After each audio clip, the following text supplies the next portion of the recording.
The drive to succeed and the unrelenting passion to be the best is a part of who we are.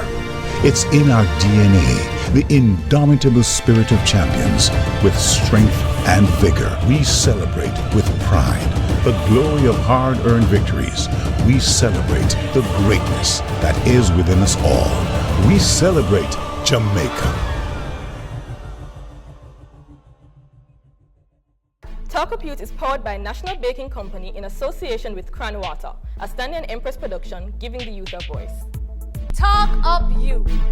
So we come to know these youths and show these youths. Talk up youths, help the youths to know them roots. Nurture them, protect and love and hear these youths. Music make them know I love we show these youths. Save the youth, not kill the youth. Talk Up Youth encourages all youth to find tangible solutions for their issues. Season 6, the best of past seasons, the interview, the panel discussion, and dub poetry by Stepper. Are you ready for today's show? Today's topic is... The bill we come for build the youth in action, Jamaica. We are build the youths, the head of youth in Jamaica. Thanks, Kathy. Hi, everybody.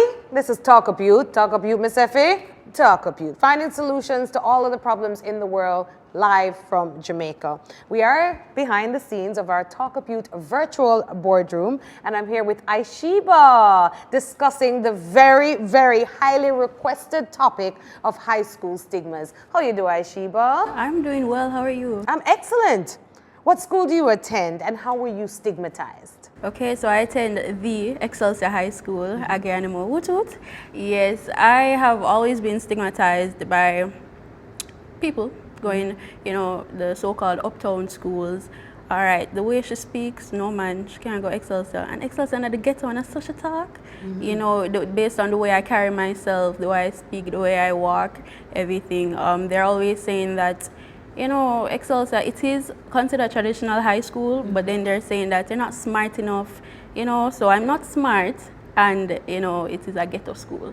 So that's what they say to you, and how they stigmatize you because of it, because of the fact that you attend that school. Tell us some of the instances or situations that you've had to face. I remember I visited this school.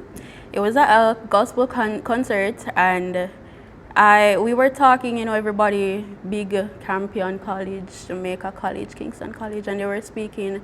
And, the fact that I went to Excelsior, it came to light. And they were like, really? And you dress so and you talk so? I'm like, what is the problem? And so they were getting along with them? Exactly, but when they heard that, I attend Excelsior, they started to step back a little from me. And it's just the persons that I actually went there with, those were the person I had to end up speaking to for the rest of the concert. Yes. Really? It happens. Wow. Do you judge other people because of the school they attend? Sadly, yes, I do. I think it is something that Jamaican students, you're born into Jamaica, that is what is happening. You have traditional high schools, you have non-traditional high school. That is what you're brought up. That is what they instill in you. Once you hear a Campion, you're going to figure, okay, that person is rich. That person is really bright because of the standards they set for themselves. So I do, but it needs to stop. How does high school stigma negatively affect our young people? Okay, once you see someone and they say, all right, I'm going to Excelsior, you're not bright enough, you come from a ghetto school, it's going to let that person feel as if they're not good enough, and it will cause depression, and that will lead to suicide. Trust me, I have been there, depressed.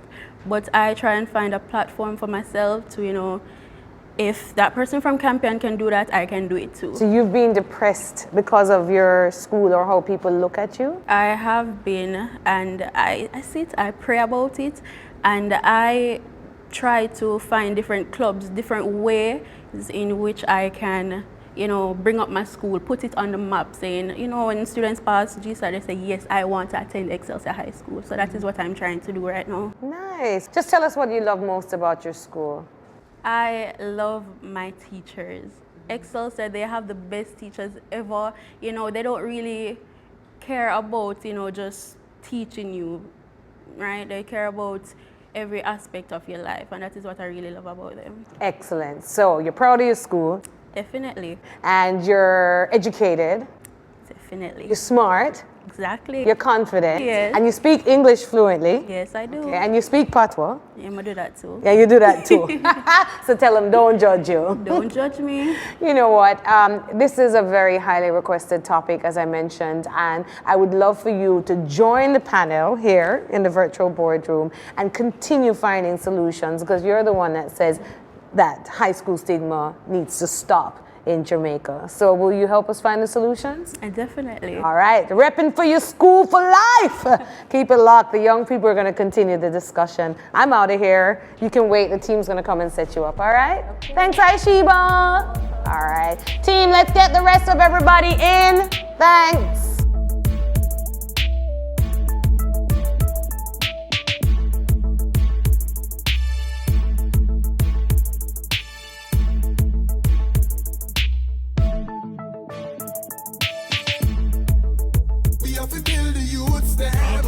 Classism is rooted in Jamaican society, similar to how reggae music is. And if it's that rooted, obviously it's going to be rooted in our school systems, whereas we have traditional and non-traditional high schools. And we see this played out so much in society, whereas if we see a person from Haley class, we will deem that person as a delinquent. But if the person attends Woolman's Boys School, we have the person as an intellectual person, and that is very sad. Part of the issue is that it has a lot to do with the rugby school system that was instituted by the British. And what happened was the children of the elite used to go to particular institutions. So schools like a JC or a Woolman's would have a certain distribution in terms of the demographics of the students. So they'd belong to a certain family that would be prominent. And based on that tradition now, you'd have an alumni that would be strong, both on a social level and an economic level. And that's what would pass on throughout the traditional years. So that is why you'd hear a man say, boy, say blah, blah, blah, Matalon go JC, so you go Harden, never blah, blah, because of the time period and the history of the country. I've seen situations where people have gotten job opportunities strictly because of the school they went to. And that could give a situation where somebody who could have done the job just as well or better would have gotten undermined because of that. And it happens in the world of business as well. You guys made both valid points. I'm thinking of it. The attachment of stigmas to school. Yes, it is, I think it is real, but we're in 2016. I think the fact that the government is asking us to roll back that thought and think of all schools as equals is kind of very much unfair, because they were the ones, along with the aristocrats, from as far as Woolman's in the 1700s and other schools such as Kingston College, and we think of the girls' schools, Andrews and Immaculate in the early 1900s. How can you say you don't want us to think of these schools as a higher school than probably a Taki or a Lennon High, when you are the one that promote these schools, when you are the one who makes sure that your children from affluent communities go to these schools? It is necessary for us to change that thing, but for us to do it right now is kind of very difficult, and I think more needs to put in place. We're talking about the changing of GSAT, I don't even know what the new name is, but then how are you going to tell a child who grew up seeing that, the father went to KC or the mother went to an Immaculate, and then tell them that any school is school? That is not true, because atmosphere, they're different and resources are different, and everybody wants the best for themselves. So these are things that we really need to sit down and strategically plan and not just make an overnight decision. What I look at is just simply media, right? In 1 year, you will see about 5 lists telling you who are the top performing schools in Jamaica, right? Top 20, and you're like, oh my God, see my school there, see my school there. But we don't look at the negative impacts this is having on students, on schools that don't make the top 20, right? We are simply cutting them off at the waist. I went to an Immaculate, and funding for events was never a problem, because we were the favorable because of these lists. But when you look at the other schools, such as the non-traditional and technical high schools, they're not going to get the funding that they need to help themselves as easy, because they're not deemed as favorable. And that's ridiculous. Things that we are all performing. Yes, you're going to have performing well, some are not. But the things that at Immaculate, you'll have both. You'll have some performing at just as well and meeting what the expectation is. But you'll have those who are not. And people who are from non-traditional high schools or technical schools outperforming people at these traditional high schools. It must be equal everywhere. My issue is that there is a misconception that if you go to a non-traditional high school, you're not expected to perform well academically. Well, That is irks wrong. However, they actually give us benefits like you get the opportunity to do skill training such as art. Another problem that I have is that there is not equity in terms of resources when it comes on to non-traditional high schools. The issue starts at GSAT, where students want to pass for the traditional high schools, but because of their average, they're down to the non-traditional high schools. It leaves a toll on them and it lowers their self-esteem. These are our issues on high school stigmas in Jamaica. More after the break. We have to build the youths, they have a youth in Jamaica. It's a new day, filled with new challenges and possibilities. It's another opportunity for us to be the best that we can be. Now is the time to work diligently and creatively with true respect for all. Now is the time to think honestly, serve faithfully, and respond to duty's call. Let's keep it clean today.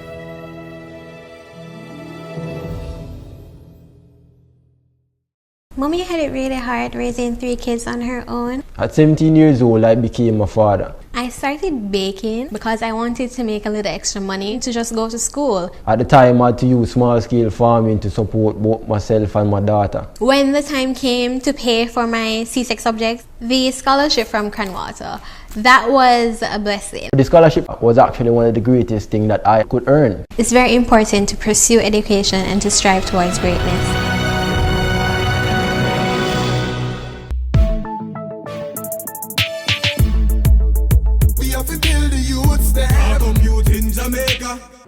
Aishiba, I love how you address the psychological impact these negative stigmas have on our students. And I love how you said, Hakeem, about the classism, because that is something that I think is a major issue that we need to address. The fact that the media keeps putting it in our students, like I said before, that these are the top 20 schools, these are the top performing schools. We also let these non-traditional high schools have this air of superiority, that they're better than the non-traditional students.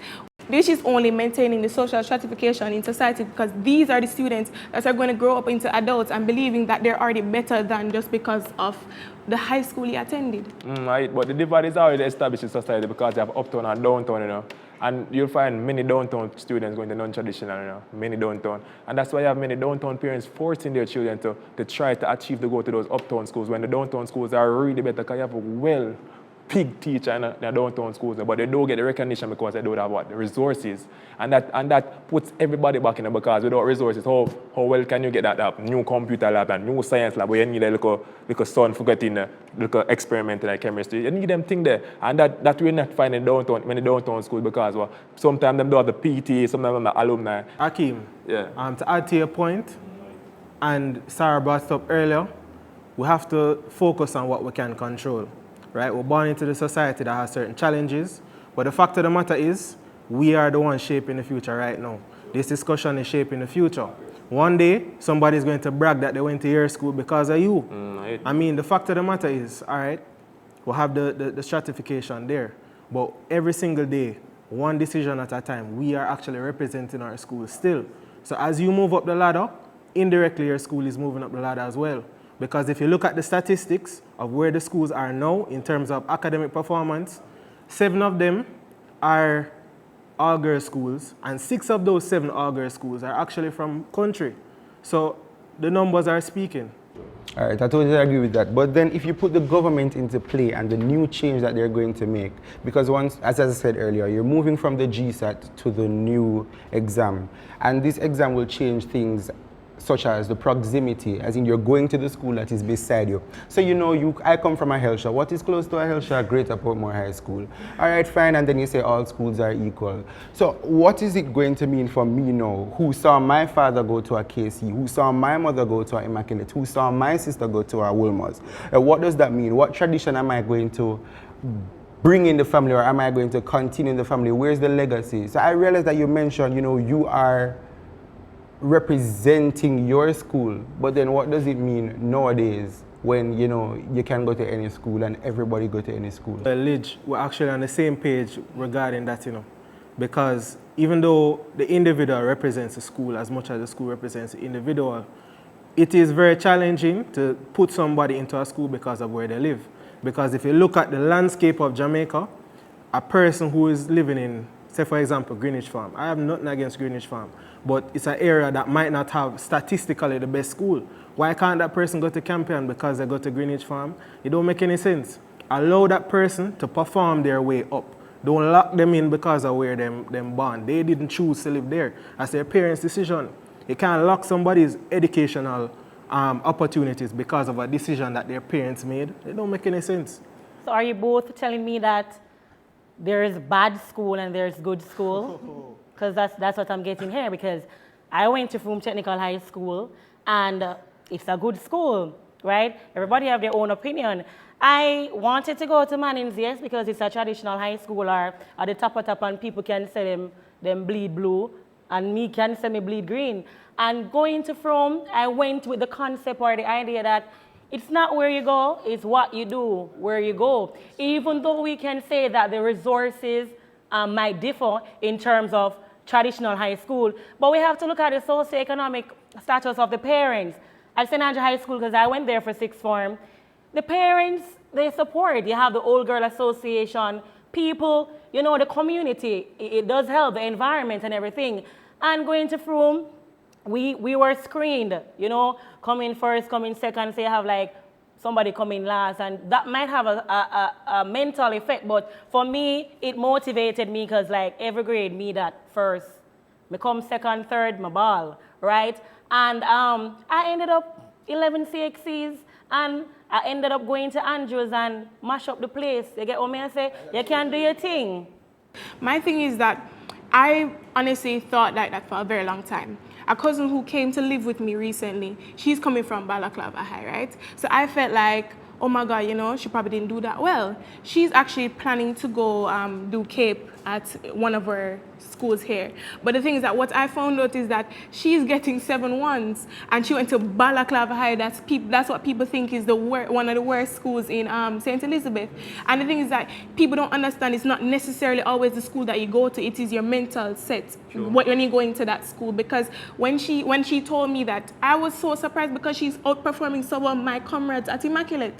So the thing is that you said too, the government is maintaining this non-traditional and traditional high schools, but things that I agree too that they don't put out enough the accomplishments of these non-traditional high schools. You keep hearing about, yes, Immaculate is doing well, 100% pass rate, and yes, okay, that's a majority, but there's still a lot of people at the traditional high schools are not meeting that quota, basically. That is true, because a lot of our schools, you know, based on tradition, how long they were made, how winning they have been, that really is the thing that carries us. Because, I mean, Kingston College School, I got to big up yourself for it, is Cadre, but it's a wonderful school, right? And I'm not saying that everybody there performs to the level of the Ministry of Education and what exactly they aspire us to be, but at the end of the day, because you went to a KC, I mean, you can be dunce, you know, but as soon as you go out downtown in that purple and white tie, who can tell you say you're dunce? Because you know it's KC you go. The other point is, you're saying it is what you go to the school to do. I must say, I understand when you say that, but you must think of yourself as probably a privileged one to have that mindset, because not everyone does that. If you live in a house where everybody is oppressed and everybody thinks that way, where are you going to get this type of, unless it's innate, where are you going to get this type of motivation to say, okay, I'm just going to go through this school and do the best? A lot of people don't find themselves in high school, you know, and they really depend on other people to determine who they are. And I'm not saying it's necessarily right, but it is real. So for a person who would go to a Balaclava and Ataki and they realize that everybody there, and I'm not saying that everybody does, but I'm saying they would think that everybody just go and play music, them just go and play ball. It is very hard for you to sit in that class as a boy and you have 20 other boys there listening to dancehall music, listening to soca, and you're going to say that you're going to stay focused. So atmosphere is very important, and that's why I realized that some Andrews girls, they tend to talk, they tend to behave, they tend to walk differently from a school that is developing. So, I mean, I understand when you do say, yes, it is what you go and do, but it is very hard. Sometimes when you jump to high school, you forget about the route, you know, which is prep and primary, you know. Sometimes when you reach high school, you reach a traditional high school, let me say I come from primary school.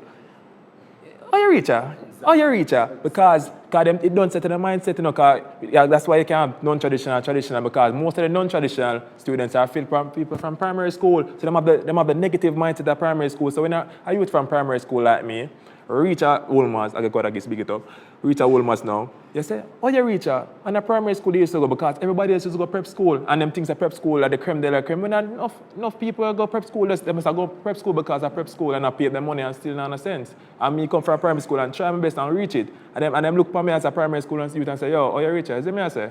Yeah. So I went to Vast Prep, right? And 21 of us went from Vast to KC in that year, 2004. And yeah, a lot of us did tracks. And I mean, our GSAT grades were not any different from anybody from primary school, because in that year I could have asked, you know, my friend, how much I get? And the person would say 85 and say I get a 85, but that person is going to a Meadowbrook, and at that time Meadowbrook was not, you know, up now, because I think it's the number 19 school, it's even above KC now. And then I would get that 85 and I go to KC, and they'll get their 5th choice and I get my 1st choice. And I would think, you know, what is the reason behind this? And I think it really goes back to the government and who they expect to achieve and who they expect to become people in society, because they think once you go to a prep school, once you have money, you're automatically smart, you're automatically going to be successful. So they don't give us the opportunity or give primary schools the opportunity to be who they want to be simply because of their socio-economic background. It's ironic that you brought up the government, right? Because our sitting Prime Minister went to St. Catherine High School, and St. Catherine High School is not as celebrated as other schools. So it clearly states that, and it shows evidence that, therefore, if you want to reach a particular place, it's up to you to be the architect of that particular path. So yes, the environment of the school does have a massive role to play in where you go. And also the people you meet, the people you grow around, the people who you bounce ideas off of, have a lot to do with the school you went to.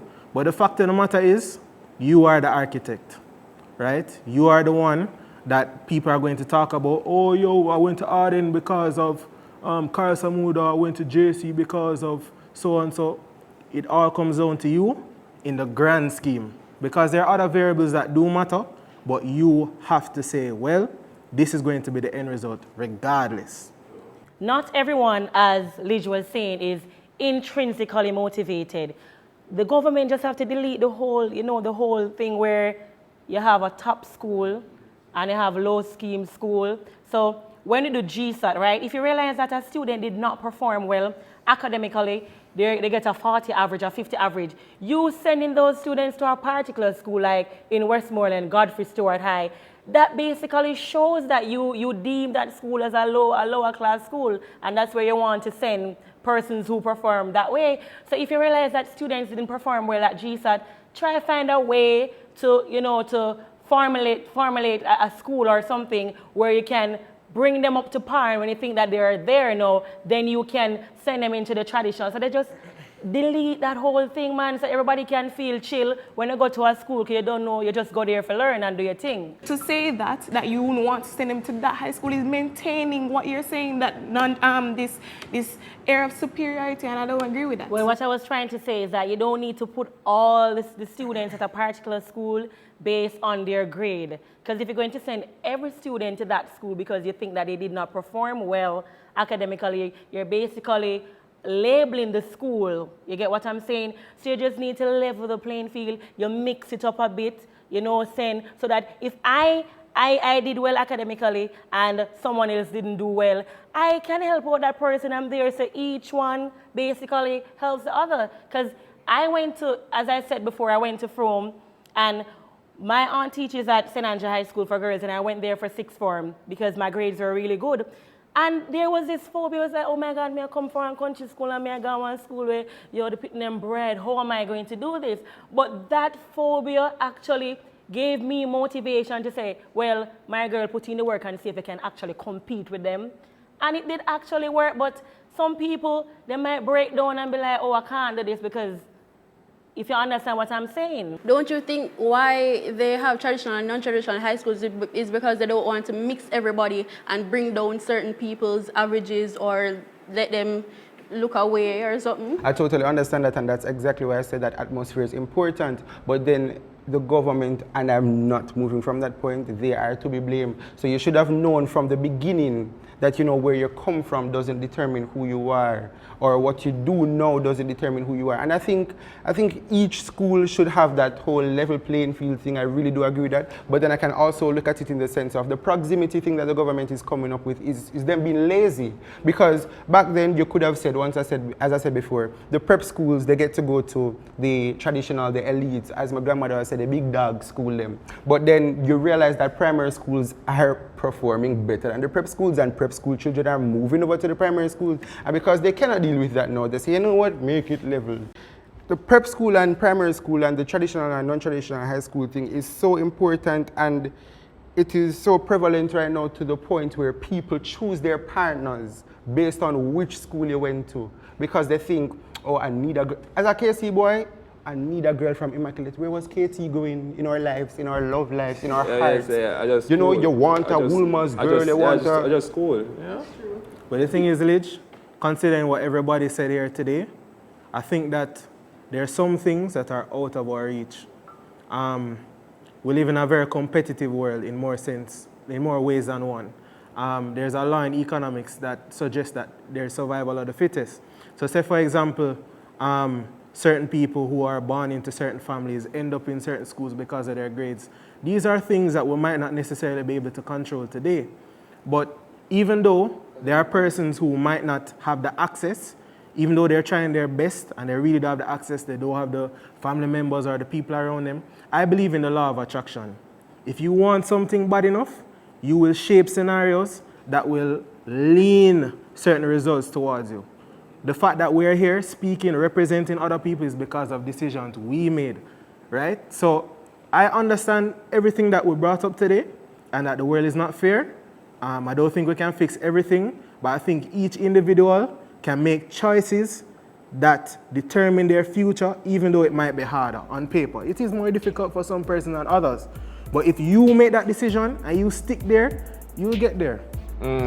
So here, everybody's perspective on this highly wanted topic, which is stigma in high school. So let's watch out for the solutions after the break. We have to build the youths, they have a youth in Jamaica. I know I can depend on my barber to give me the perfect haircut every time. Respect is also due to my bus conductor. He ensures that I am not left behind and I get on board safely. It's good to see the police protecting and reassuring with courtesy. My journey through life is unfolding every day. I pledge my heart forever to serve Jamaica, our shining homeland, with pride. Mommy had it really hard raising 3 kids on her own. At 17 years old, I became a father. I started baking because I wanted to make a little extra money to just go to school. At the time, I had to use small-scale farming to support both myself and my daughter. When the time came to pay for my SE6 subjects, the scholarship from Cranwater, that was a blessing. The scholarship was actually one of the greatest things that I could earn. I'm determined to be an inspiration for other young people.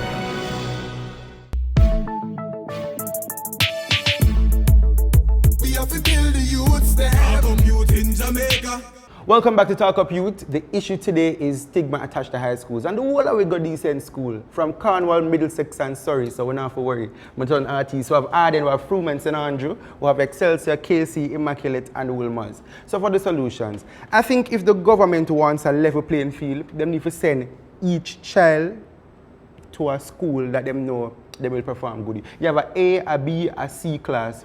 You know the A is for the people who are of a higher standard. The B class is for those who are average, and the C for the slow learners. And you know you can always move up the ranking. I think we also need to encourage these schools that we consider underperforming to get a curriculum, you know, to have a history. Because, you know, sometimes people tend to pay attention to a KC because of the Old Boys Association. You know, get yourself an Old Boys or an Old Girls or an Old Co-ed Association and help build your school, because you don't have to always depend on the government for it. From the standpoint of performance, academic performance, the top 10, probably about 2 or 3 of the schools would have been traditionally the big dog schools.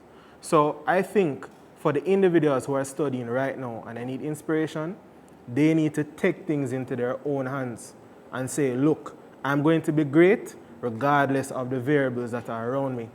I believe that we shape the reality that we want. There are things that we can't control, sure, but the beauty is there are things that we can control, right? So I believe from that angle, each individual will get where they want to be if they do what is necessary consistently enough. Because people have said to me, boy, you go hard in, they're implying that I'm not a real man because I didn't go to a JC or a Woolmans. But I know who I am. Because a couple years time, man go in brag and say, boy, me go hard in, you know, Julian Morrison go hard in. So, I mean, you have to chart the legacy that you want to chart. Julian, I completely agree with what you're saying. And contrasting what you're saying, Lidge, actually, I believe that the media need to stop ranking these students and pitting them against each other. That is the problem. You said that basically the B class and C class who are not performing. I think that the media should show that they are. They are performing in some aspects, and whatever it is, it should be more relative, not compared to another school. That's the job the media should be taking on. In a quest to eradicate this misconception that if you go to a non-traditional school, you won't perform well, or if you go to a traditional high school, you're a boss. You get what I'm saying? The government just needs to give everyone, equalize, let there be an equity in terms of resources, tell the students that they can do it, and just make we do a thing. That's my solution. Well, your solutions, they're valid and I really like them. From a psychological perspective, I think that schools need to have more peer counselors and guidance counselors to, tell these students that, you know what, not because they don't go to a camp and you can't do this. You can do this. You will succeed, right? What you put in is what you get out. It doesn't matter where you're coming from, right? They need to instill that in their heads, You out there who don't attend a traditional high school, I'm here to tell you, it no matter. What you put in is what you get out, right? Hold your head up high and everything will be all right. Everybody's solution. I agree with them. I totally support them. But this is my solution now. 2016, the government want to implement more skills in school. And if we're going to implement skills in school, nobody not sewing and textile, not farming, and at 1800 this, the 21st century, modern era, 2016. So we need to put in more graphic design that is called more web designing, more skills where children can use and go out there after high school and let go them career. And another thing, support. Enough time is the KC with over support, we want JC with over support. Just take a little non-traditional school on their wing and help them with like a computer lab, a little science lab, and that thing.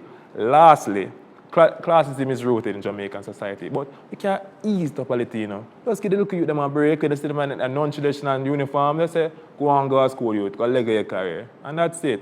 Right. I am happy that I had this opportunity to sit on this panel to hear y'all's views and the solutions. And trust me, I was so happy to meet the Empress. I know I got to throw it off to step up. Talk up, youth. Talk up, youth. Talk up, youth. Me say fi, talk up, youth. You dunce if you pass for X. You're bright if you pass for Y. You dunce if you pass for X. You're bright if you pass for Y. You dunce if you pass for X, and you're bright if you pass for Y.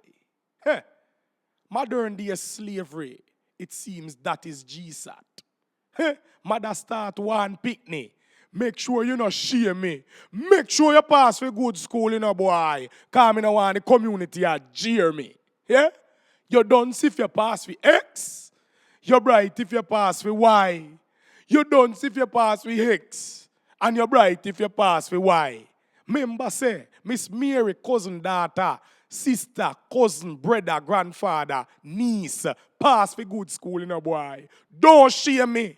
Non-traditional values, but you want to send picnic to a traditional school. Yeah, you don't if you pass for X, and you're bright if you pass for Y. Why? You don't if you pass for X, and you're bright if you pass for Y. Enough you'd go to traditional school and still turn out to be a big fool. So I don't know what the excitement is about. Enough you'd go to non-traditional school and turn out to be in the rule. You hear me?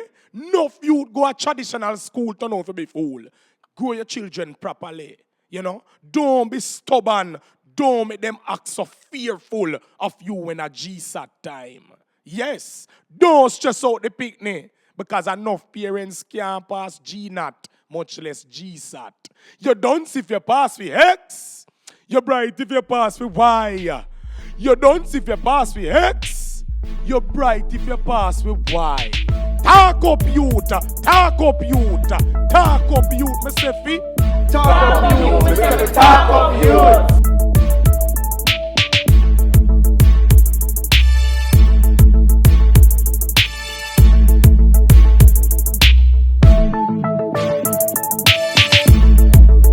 We have to build the youths, they have a youth in Jamaica. Talk Up Youth is powered by National Baking Company in association with Cran Water, a Stanley and Empress production, giving the youth a voice.